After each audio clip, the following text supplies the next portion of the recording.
Good morning. Whoa, Morning. we I got think we Mr. had we had Fridays off. Fridays off. Well, that's what I was confused on. Dan, this is where my confusion lied. We're just a few minutes late. We're running on Miami time this morning. That's hey, I like that. I like that. Just stare at the beach real quick. Give me a moment. I was trying to get my breakfast together here. Not breakfast, but brunch. What's your breakfast? It's not ever a plate, dude. It's just a giant mound. It is, man. What You know time? what? What time is it where you are, John? That's not a good question to ask, Dan. That's not a good question to ask.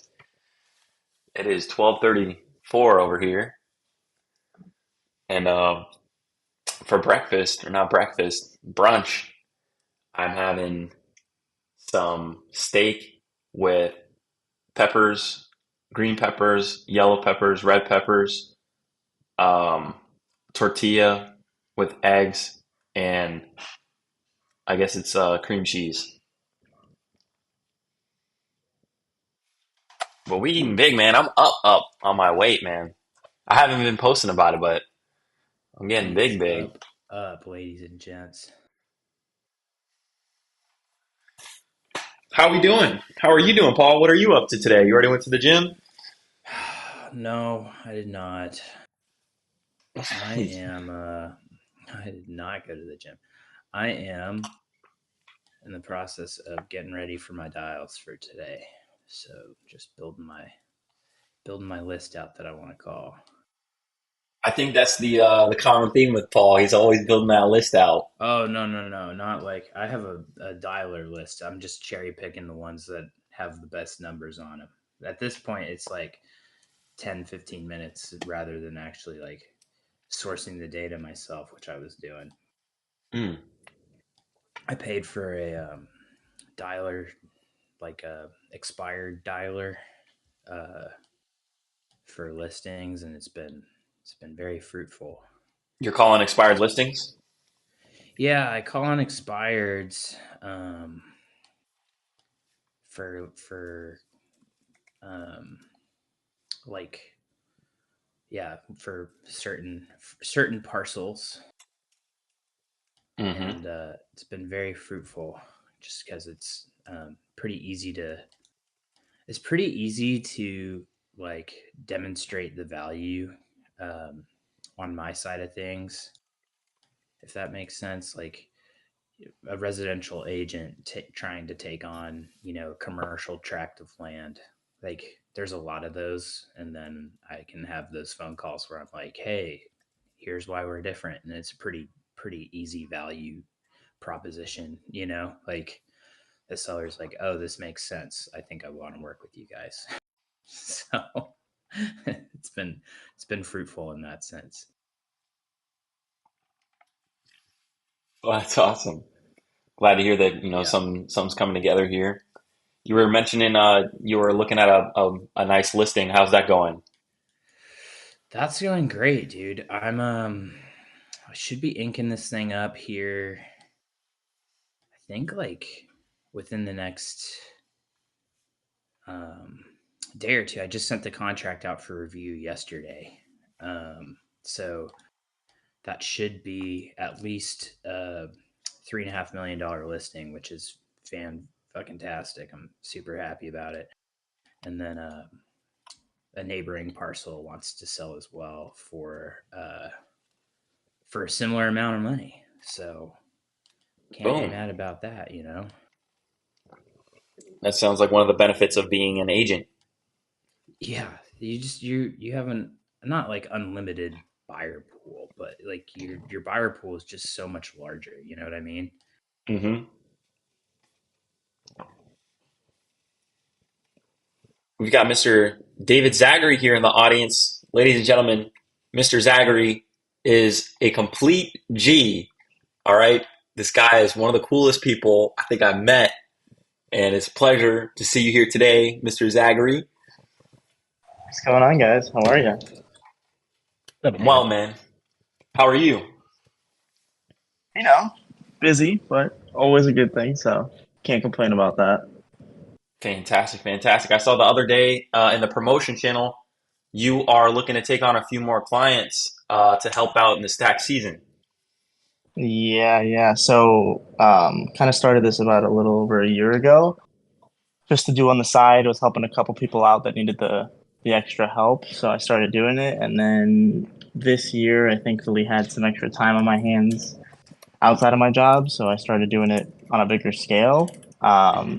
So for some smaller businesses and things like that, just handling their books, doing some of their payroll and things like that. So hopefully, starting April 1st, I can take on a couple more clients, probably like 10 to 15 maybe, and see what I can do with it. So I wanted to announce that and see if anyone needed some help because real estate can get tricky when it comes to handling your books. Absolutely. Mr. Ben Williams, good morning. What is up, my guys? What is up? You joined at just the perfect time. We got Mr. Zagri up on the stage. He's telling us that he's taking on a few more clients to pretty much manage their books in the upcoming tax season. I think you said it was Yep. starting April 1st. Yep. Yeah. Reach out now and we can start talking. And, I mean, if you're ready to go now, I can definitely get the process started. If some people still haven't done their taxes for 23 and they need to get caught up, um, or just heading into 2024 and just getting the first couple months, reconciled and whatnot, we can get that started for you. Perfect.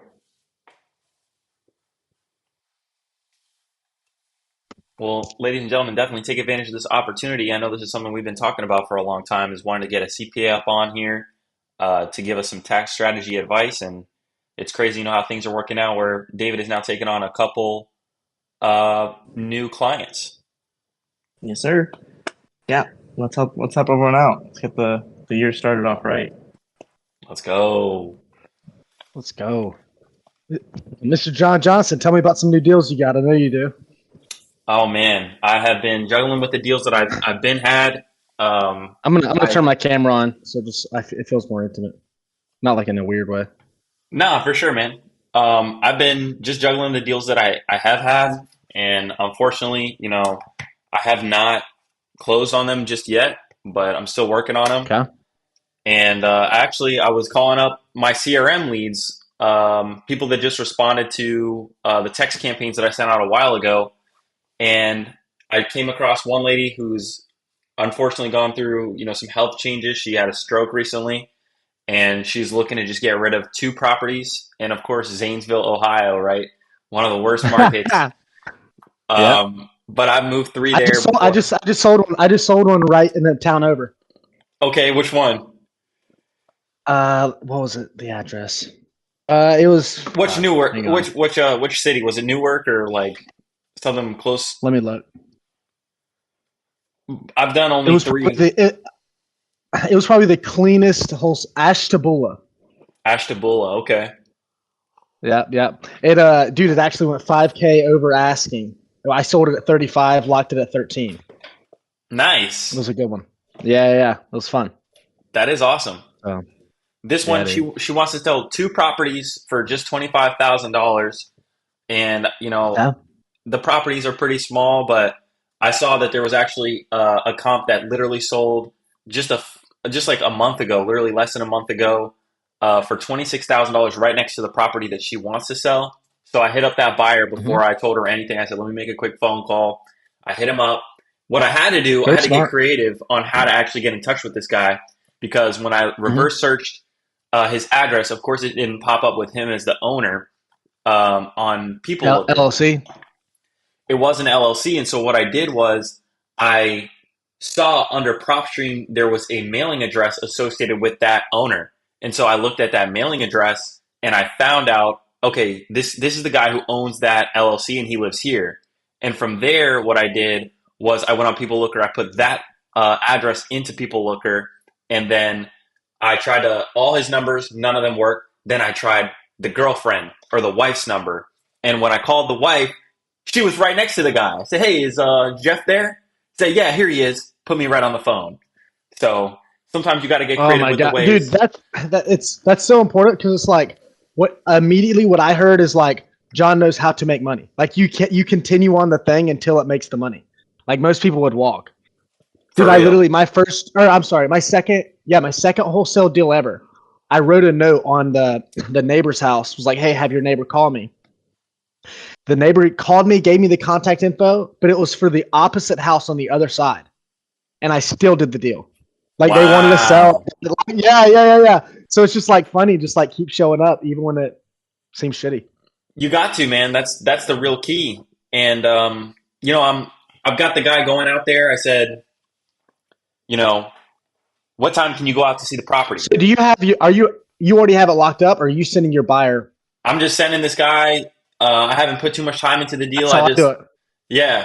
I'm sending the guy. I'm going to see, hey, I said, would 30 be too much? Would it be unreasonable to ask 30 for this property? He said, oh, well, I got to get in there. I got to see it. I said, okay, let me make a call and see when I can get you in there. I called her right back.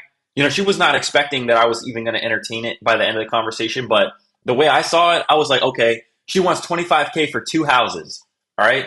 If I could just get this guy to cover one of the costs for the houses, maybe I could walk away with the house. I don't know. Right? So that was one of the things that came into mind. Maybe if I can get him to pay me 30 for the house, I could keep one of them and make 5K. Yeah. And then what, you would just list the other house? Maybe I'd just sit on it. Yeah, you could. Dude, you got to get an assistant. I know I was telling you this the other day. Yeah. But like that right there would have saved you time. You could have found another deal. Dude, I'm telling you, getting my assistant blew my mind. Talk to me about that. How did you find your assistant? How are you working with your assistant? First, I just got really lucky and God bless me. Number one, like, period. I moved to Delaware for 4 months and lived with a guy who was my real estate mentor. Like he was crushing it, making several million a year. And I literally lived on his couch for like 3 months. And it was his old assistant. And we ended up getting dinner one night, just like me, him, and her, just like all his friends. And then I was telling her about Novations, and I was like, I'm building this business. Like, I mean, you know how we are, like super, I'm going to do this. I'm going to make this money. And she hit me up later. I mean, she's like a little bit older than me, has a boyfriend and everything, but she hit me up and was like, hey, like, I'd be interested to hear more about that. And I was like, damn, all right. I don't know what that would look like or whatever. And then I just spent a couple of days. I think I spent like a weekend, like genuinely meditating on it if I wanted to branch out and bring other people in this. Mm-hmm. And I literally wrote, it's literally right here. I literally wrote out how it would flow from acquiring the deal to being sold. And I literally showed her this, and I was like, if we do it like this, it'll work. And we had a very short conversation about how she'd get paid. She's all commission based, and what she would receive depending on what I made and everything else, and then made a deal. And so it was like a free full-time, I mean, not free, obviously I pay her commission, but full-time employee, this is all she does. And it was literally just because I literally opened up and was like, I'm open to support and having an assistant. And then it worked out. Wow. That is awesome. Yeah. That is awesome. Yep. Congratulations, man. That sounds like it's going well. Thanks, dude. Thanks. I mean, the way that it flows for me now, God, this is such, if you're listening to this, or these people, this is the best. This took me 2 years to figure out. But the way that my business flows now is a lead will come in, whether it's JV, PPC, however the fuck I get it. And I will take it there, do the acquisition call. Hey, what's going on? Da da da da da. I'm gonna have somebody come out and take a look at the property I'm acting as the information gatherer. So that way I can see what our underwriting team can offer. And then I'll assign it to Haley and Podio, my assistant. She'll go in that market, find a real estate agent, give them a call. Hey, we're working on behalf of the seller. Need you to go buy the house. Let us know what it's worth. Don't talk to the seller. The conversation with the seller is going to be, hey, I work for Hawkeye Investments. I work on behalf of Ben Williams. That's it. Then they go in the house 10, 15 minutes, and they shoot me the CMA as to what it would list and sell for in 30 days or less. And then 90% of that, and then take out my closing cost and $30K off the top, and that's my offer. Nice. And then I already have the agent ready to go. So I'll be signing purchase and sale, attorney in fact, listing agreement, listed, and everything's done. Whenever So, but that move, I think I want to clarify for everybody in the audience, because what you're saying is exactly right. I actually was saying this yesterday. It's funny you mentioned this. I was literally just talking about this yesterday because somebody was asking me, what is the first hire that I need to make inside my business? And I said, lead manager. Like that. That I is literally true. what I That is said. true. Did that not? That Did I is not true. say That that, is John? true. Dan, Yeah, yeah, said he did that say that. yesterday. It's So crazy. like, I think like, yeah. I mean, Ben is a that's the testament to first that. step. Yeah, that's the first step that you're going to take. But what I did reiterate, and I know Ben will agree to this, you have to reach a certain level of consistent income in the business so you can budget out the lead manager's salary effective to the amount of income that your business is making. So like you can't like don't like be like the problem that I see a lot is people who are just starting, like they'll be like, "Oh, how do I get a VA?" And I'm like, "Dude, have you even made a phone call? Like, you haven't even made a phone call. You don't need a VA. You need to learn the business, and then Yep. you need to get because you're going to develop out your own process. Like, there's a blueprint to building a business, but John's process is going to be a little bit different than Ben's, right? Paul's process is going to be a little bit different than John and Ben's. Matt Riley's process is a little bit different, but it can all be a functioning business in its own way. But everybody's business runs a little bit differently. So you have to figure out what your style is of how you like to run your business. And then you got to find that assistant or lead manager that comes into the business, right? Like that fits that narrative. They have to fit your culture. They have to fit your what you're Yep. trying to solve. Because if you need someone that is really more focused on transactions and stuff like that and paperwork, then you need someone who's more tailored to that if that's where you're losing a lot of your time. If you're more looking for someone that's going to be more tailored towards like the first stages of acquisitions, texting people back, stuff like that, you want to find someone that's more tailored to that experience. Whatever it is that you're going to do, you have to make sure that you recognize what level of income your business is currently making every single month, whatever that number is. Get an average, right? And wholesaling, it's hard to get a consistent number every single month. But if you can get an average of what you're bringing in and break that number down and say, okay, I can set a budget aside. I can easily pay someone this a month so I can start making a little bit more money, and then it can pay itself back to me, right? But like you got to have that consistency first. You don't want to have inconsistency and then bring somebody in, because we've all done that. I know that I've done that. I know that I've been in a process where I was inconsistent, brought people in when I didn't when I should have structured out everything first, and then it just made everything more chaotic because you can't put someone in a structured system when you don't have any structure, right? And they need structure. Employees need structure. One thing that Ben shared was that he's got his assistant on a commission base, so she's working completely on commission. Ben, talk to us a little bit about how you sold her on working strictly commission. Well, it aligned our vision because whenever in my opinion, when an employee starts getting paid on salary, and obviously this is different. This is not. I'm speaking from a sales basis.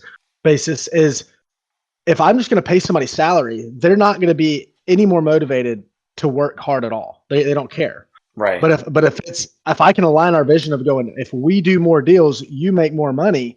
And I was like, this is my number goal dollar wise, breaking down to this many transactions. If we do this many transactions and you make this dollar amount, this is what you're going to make next year. And I'm like, but the way for us to get there is we both got to work really fucking hard. Like, that's it.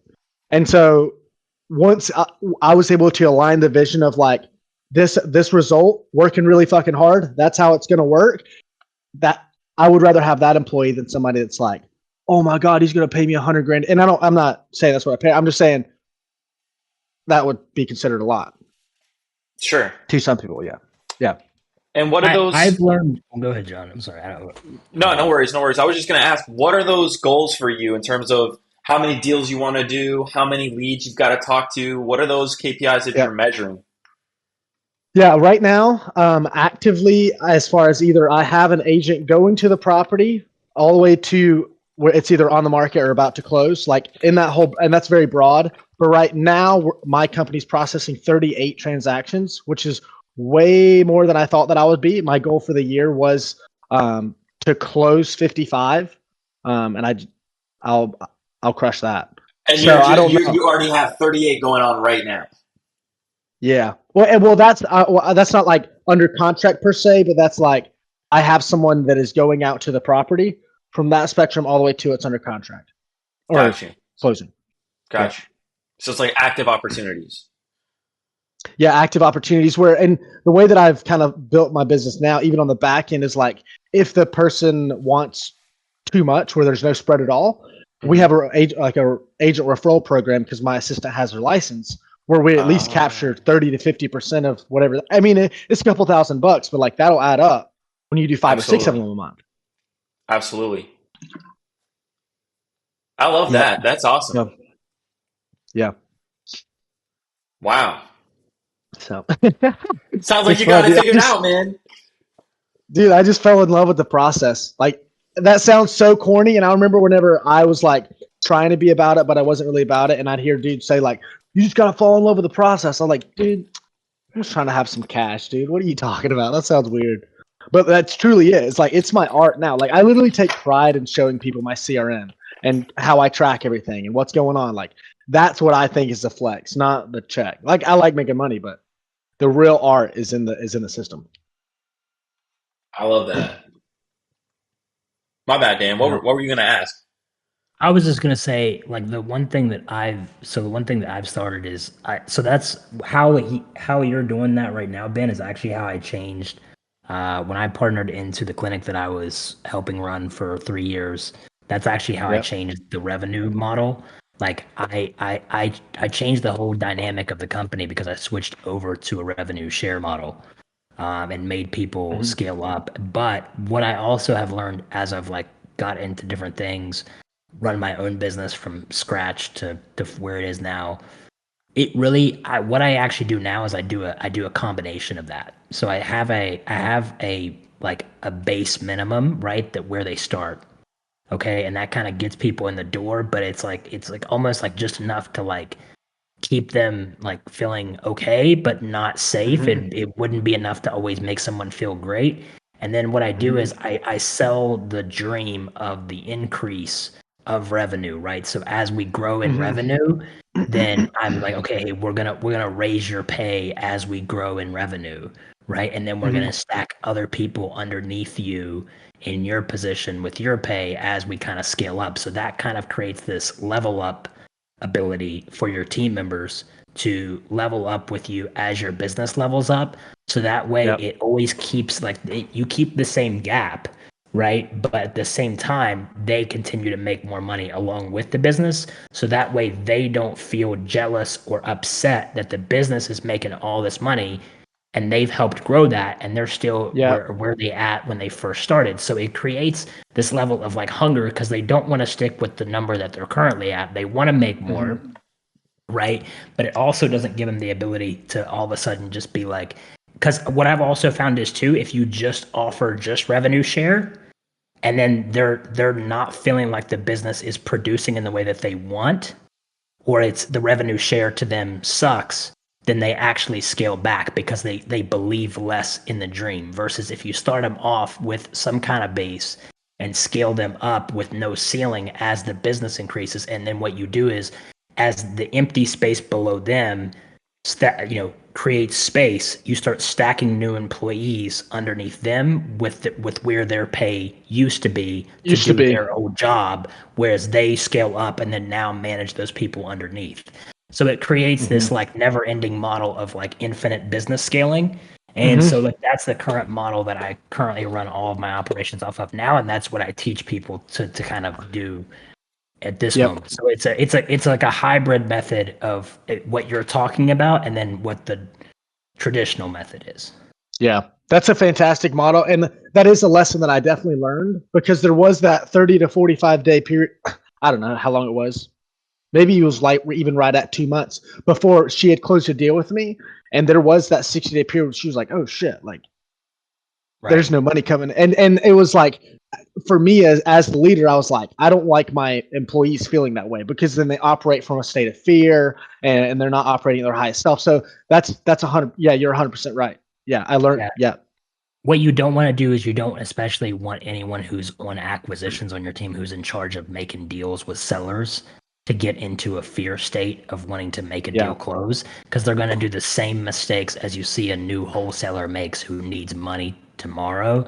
They're going to make those same mistakes. They're going to make those mistakes of locking up deals that don't make sense, giving out offers that aren't good, right? Doing all these little tiny things, right? Where in reality, if you gave them some kind of security, but the trick is you don't give them enough security to where they're like, I could They're kick back and stagnant. do anything, and I'm there, right? Like you have to also be willing. You have to be willing to fire people, right? Like you have to make sure that people understand that you also have the full authority to shift people in and out of your company to your free will, right? Because how I always pitch it to everyone who's working with me now is I always say like, hey, like, listen, you don't work for me, you work for the corporation, right? And so we all have to believe for the corporation. I just serve the corporation, right? And I make the decisions of what I believe that will keep the corporation healthy and long lasting.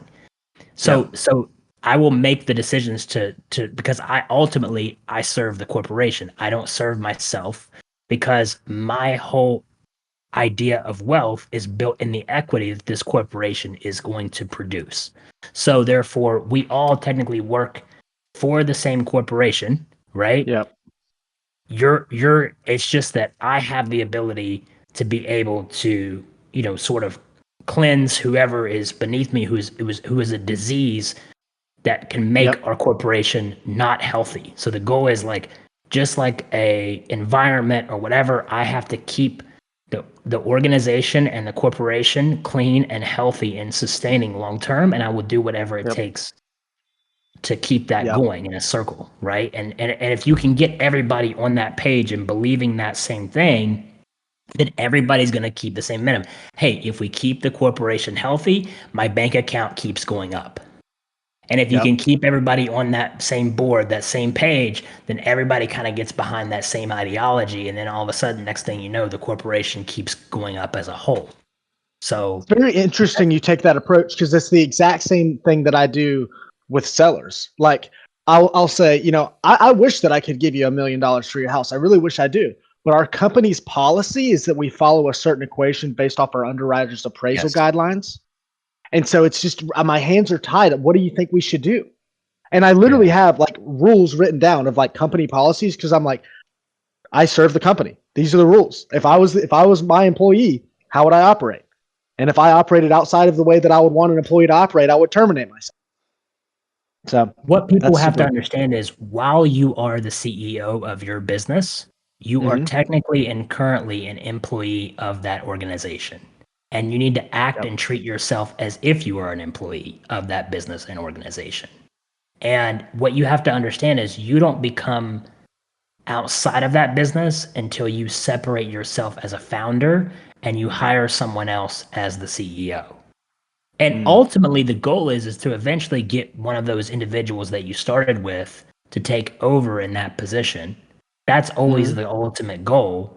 But you might not meet your CEO until 3, 4, 5 years down the road. You have to be willing to say, hey, as long as, like, a piece of advice that changed my life at the end of last year during a phone call that I had with a mentor is, he told me, he said, you have to be willing to say, I will stay in this and I will grind this out as long as it takes, and I will sacrifice whatever needs to be done to get to my goal that I'm trying to reach, right? So whether that's it's going to take 5 years, 10 years, 15 years, I have to be willing to look at that and say, hey, no matter how long it takes, I'm willing to go to the end until I am, because some people try to rush to exit. And if you try to rush to exit out as the CEO, what happens is that sometimes you can leave a weak foundation. So you have to be willing to ride with your business as long as it takes to get it to that point where you can back out as the founder and the foundation becomes strong. So like however long that's going to take, you have to be willing to say it doesn't matter, right? I'm going to trust the process, and I'm just going to keep trusting the vision of where the corporation is headed. So I like that a lot. Yeah, that's good. Ben, How is it that you're finding agents that you trust enough to send out to these properties before you ink something with the seller? Hard vet, hard vet. Like the way that, so my assistant really honestly does that call. But like if we're going into a new market and now we're kind of established, I would say like in certain places like Dallas, Houston, Austin, anywhere in Texas, like we already have that designated agent. So it's very easy now because they've already done a deal with us, most of them. Mhm. But that first phone call, if Haley gets on the phone with somebody and they're good, like they're like an agent, they're like, oh, is this like innovation or something? And they know like they kind of are in the lingo. I'll get on a call with all three of them and like actually be like, hey, this is how our company operates. Boom, boom, boom, boom, boom. Like just set a very hard expectation, and then so that way like perceiving that we'll do multiple business together. So that I mean, it's to the point now where like I know one guy in Texas, his name's Patrick. We literally just send him a list every week in Google with the seller's phone number and go set a time with the seller and let us know what it's worth. And so it's like that's the whole process now. Um, I just live off of the.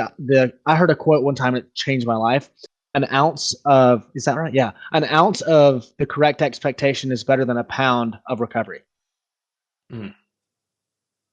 And it's just like just setting like the right expectation. Like just now all my agents know like shut your mouth, walk through the house, send me the pictures, and you get paid.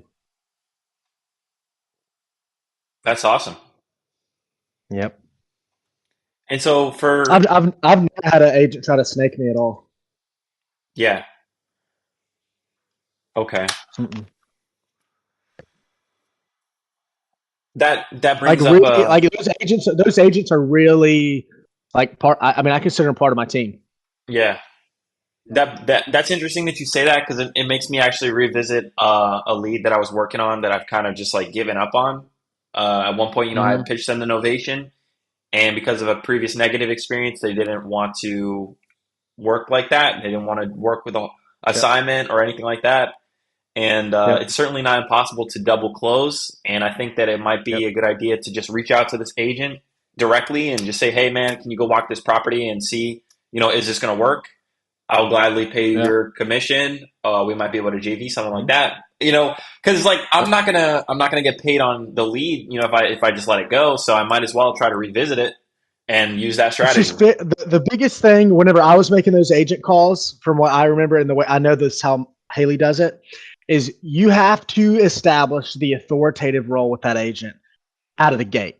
You're like, hey, or hey John, this is Ben. I saw that you're an agent here in Houston. Okay, great. So we're a pretty big company. We do a ton of business. We're actually moving into your market. I wanted to see if you had an opportunity to answer a couple of questions, so that way I knew if you'd be a good fit or not. Just because we're gonna file through a lot of agents today, I wanted to see if you'd be a good opportunity. Like literally put it on them. Like we're just gonna see if you're any good or not.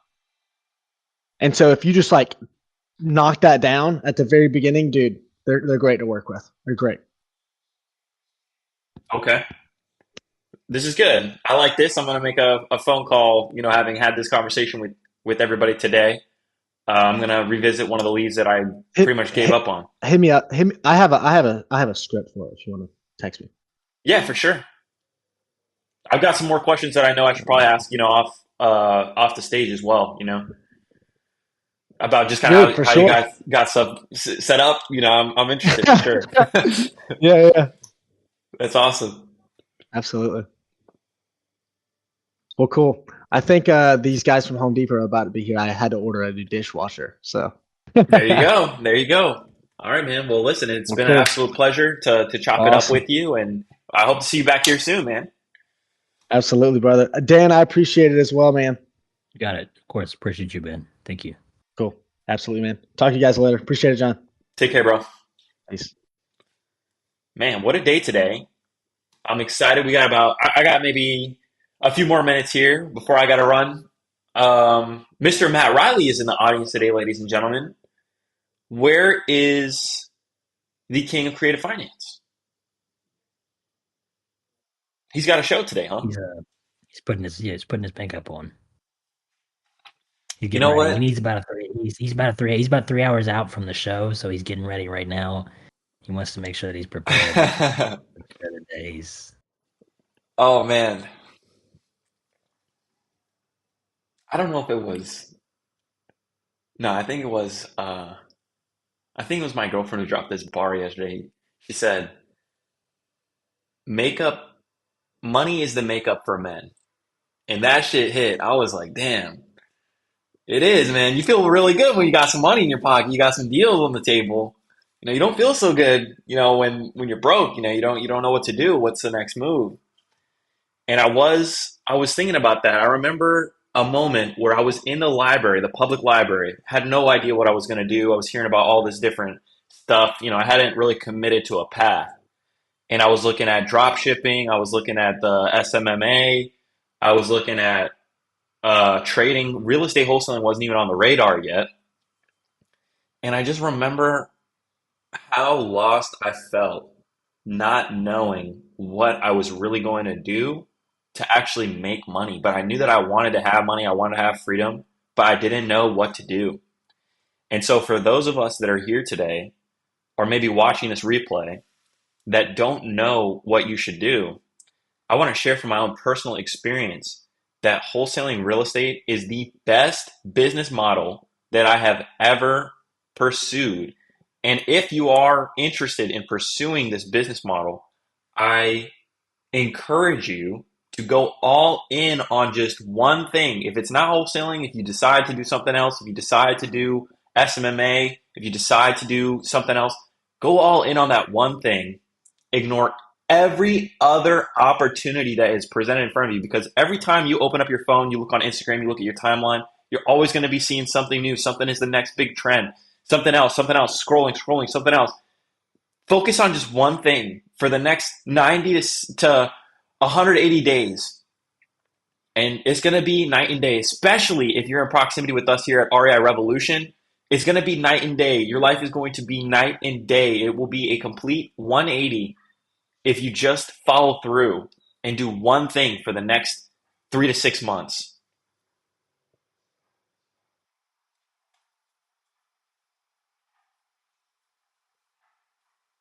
We're well on our way there. We're gonna close 2 deals by the end of this challenge. Guarantee you. Guarantee There you we we're gonna go. close 2 deals by the end of this challenge. What is the update for So everybody that's tuning in now? Where are you at in terms of your challenge? we had to cancel. We had to release our first contract, unfortunately. We had to let that one go. But we have a more promising one that we actually talked to yesterday. That actually seems like we're really solving an issue for this guy, and we really are. We're really like working with him in terms of his price. He originally wanted 60 plus. He's willing to take 50 if we take it for cash. I really think the house is worth 60 at least. He wanted 65. Um, and it's a house that his relatives had, and they passed away, and he kind of got stuck with it, and so it's kind of become a burden on him, and he's ready to let it go. He needs to let it go. So, it you really feel it when you get that one deal where the stars are just aligning, right? You can just feel like the realness. I knew when I signed the first contract that it was too easy, right? That there was probably, more to the story. And that's usually when you get that feeling, it's usually better to steer clear of those deals. When you get that feeling, that's just a good feeling of just like this, the numbers are there, the seller is there, and you know that the buyer will be there because the numbers are good for a potential buyer. When you can see all of that up front and you know that for a fact, then you can really see there that this is going to be a situation that is probably going to be a better situation long term. So I mean, I think this is going to be a good deal. I think it's going to be a something that's going to be nice and gonna go well. We'll see. I'm gonna call a guy back on. He wants to talk again on Monday. He wants to have someone come out and see the property, and he wants to sign a contract in person. But he's ready to move forward. He's ready to let this thing go. So There you have it, ladies and gentlemen. So that's great, and you see the reality, you see the real side of real estate is like that first deal might not actually work out, might not actually be that opportunity that turns into money. But Dan gained the experience, especially if he was a new wholesaler, somebody that hadn't really gotten his first deal closed yet, but to at least get that proof of concept, okay, I can at least get an agreement signed. I can negotiate with somebody and get them to sign. Then from there, he recognized, look, this probably isn't a deal. The seller, for whatever reason, didn't want to continue. The deal may have blown up, but it didn't stop him from continuing to do what he needed to do to get to the next opportunity. And now it looks like he's already on to the next one, and this looks like a potential 10K spread. You know what's cool, John, is that, it just goes back to what I say, what we all say all the time is when you get that contract signed, we didn't stop dialing. That's the real key here. Is when I got that first contract signed, I didn't fall off. So, I think that's what you guys have to be aware of, is you have to understand that that's what you have to take into account, is you have to see that that's what makes this great, is the fact that we didn't fall, we didn't fall off the wagon in terms of like, oh, we got a contract, and we start running all over the house, doing the Tom Cruise slide across the floor. You're thinking that we just made 10K. I signed the contract. We worked on that at the end of the day, each and every day, to try to get that buyer out there. But then the majority of our time was still spent calling more leads, talking to more sellers. And that's why when the deal fell through, it wasn't a big deal. And the day that the deal fell through, we ran right and smack dab into the middle of another deal. And the whole reason because of that is because I didn't stop dialing in the first place. We didn't stop sending out text messages. We didn't stop making calls. So, you got to figure out how many no's does it take to get to a yes. You're one cold call away from changing your life. For real. Ladies and gentlemen, this is the #1 most valuable real estate community in existence. If you haven't already, please consider inviting somebody you think will benefit from being in proximity with us by sending them that link, discord.gg/REIRev or reirev.com. Guys, if you haven't already, make sure to follow us on Instagram at REI Revolution. But seriously, please take advantage of this opportunity. Please really invite somebody you think will benefit, because you can only benefit from being in proximity with more active real estate investors. With that being said, I'm excited for today's Creative Finance call with the man, the myth, the legend, Mr. Matt Riley. Hopefully we can get the man, the myth, the legend, Mr. Bob Sadai on. I'm going to shoot him a message and see if he'll be joining us. And we will see you also at 3 for Dan making calls. Not today. Not today. We're letting Matt Riley have the stage. You heard what he said. We're Matt Riley's got the stage. He's got full authority. So we will see you guys on Monday. There you go. It says no. Good luck, Matt. I'll be tuning in here and there. I'll be listening in the audience. Take care, everybody. All right. Take care.